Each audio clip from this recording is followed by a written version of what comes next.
Hello everyone. Batman Arkham Knight is one of my favorite games of all time. The main story is excellent despite what others might say, and the gameplay is top tier. The additional content is mostly okay, with one shining exception: Season of Infamy. It's by far my most liked DLC of all the Arkham games, but you know what I like more? Money. So to get the best of both worlds, I'm gonna try to finish this DLC under 2 hours so I can request a refund. Let's begin. To beat the DLC, we have 4 missions that we have to take on. The only problem is, if we do them one by one, it's gonna take way too long and we're never seeing that money again. So we have to borrow a strategy from the speedrunning community and do the ones closest to where we finished. Meaning that if a mission segment ends here and a different mission can be started/resumed here, it will be our priority to save time. We're gonna start with Mr. Freeze by going to the ship where his wife is supposedly frozen in. Then we grapple up so we could do one of the coolest moves in the game. Then hunting the rest of the militia down.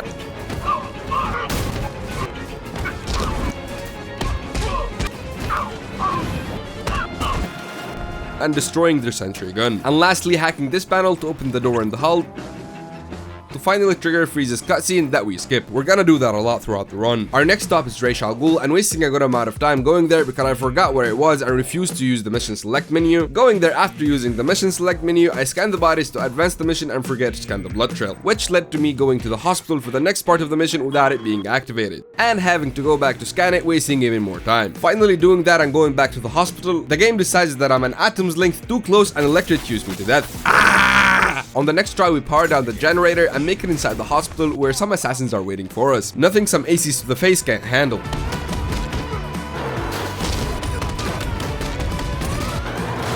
Going to flip the power switch and it's not working, so we use the Batmobile to supply power. If you're wondering why the timer skipped this much, it's because I spent more time than I care to admit to figure out what was I doing. Turning on the power and going down the elevator shaft, and I need to throw a batarang to activate a power switch. But we have a slight problem. I have the hand-eye coordination of a blind amputee and I missed the shot. Not once, not twice, but 3 times. Following the blood trail, and we end up at an entrance where we need to hit 4 switches in a specific order. I'm sure there is a way to figure out the order, but I'm feeling lucky. Let's start with this one right here. Ouch. Maybe this one?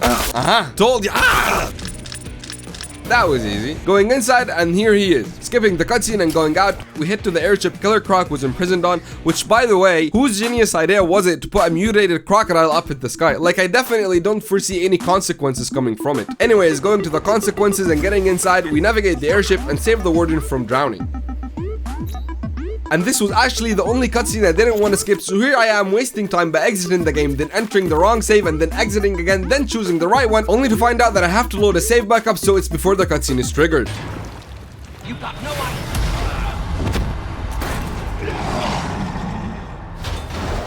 100% worth it. Following Croc, and then the inmates are released, so we beat them down, then go to the control room where we learned that we have to get 2 key cards from 2 guards that jumped off the airship, but we're not gonna do that now. Instead, we're gonna go here where we continue Rash's mission and destroy the pit of green goo, but not before some ninja wannabes tried and failed to stop me. Taking the sample and destroying the pit, we go out to take one of the key cards from the guards with the failed parachute. Then go that way, beating those thugs down to save the other guard and acquire the second key card. And now to finish Mr. Freeze's storyline, we go to this dock and beat down the militia to uncover that his frozen wife is not here, with her real location being heavily guarded, but it's not something we can take care of.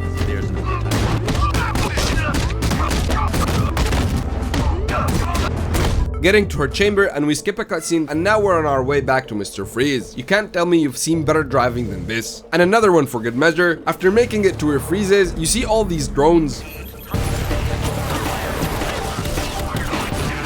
And then a second wave came, which Mr. Freeze wiped out. Then we skip a cutscene and go back to Gotham via the Batwing, and now we go back to the hospital, and going down the basement we see that it's flooded, so I try to use the line launcher, which ends up being very stupid.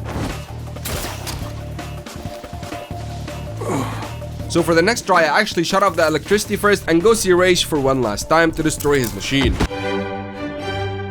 Seeing Ra's die and skipping a cutscene, we end up at the police station where we can start the mission for the Mad Hatter. For this mission, we have to find the 3 officers he kidnapped, and for the first one, we have to go outside the police station, then get launched with the Batmobile to this island, and the first car is here. Defusing the bomb with a minigame, because I guess that's how Batman does it. And on to the next one, and of course I wouldn't be me if I didn't forget where the next car was and wasted precious minutes looking for it. That was until I remembered I can find it from the missions menu and that I need to get checked for dementia. I went there to play the minigame again and save the cop, then went for the final car, and it turns out it's empty with just a book inside of it that we're gonna keep for the final part of the mission. After that, we go to the airship and use the key card to be able to go further in the airship, and making it into the final part of the mission, we go under the floor to go near him, and then the fight begins. After a couple of hits, we fill that meter to be able to attack him, and we do this a couple more times, and his health bar is low enough to perform the final takedown. Skipping a cutscene, and we end up at the police station where we go to confront the Mad Hatter as he traps us in his book. To beat him and finish the challenge, you have to fight a wave of enemies and rescue the officer, but not before the page turns, and repeating that again. You're safe. We arrive at the final page where we have to avoid beating down the officer in green, then saving the officer and breaking out of the illusion, satisfyingly punching him, ending the run with 48 minutes left on the timer, making us eligible for a refund. One teeny tiny problem. I like the game a bit too much to refund it, and I've had it for quite some time. But to answer the video's question, yes, you can beat Batman Arkham Knight Season of Infamy DLC and still be eligible for a refund. See you next time.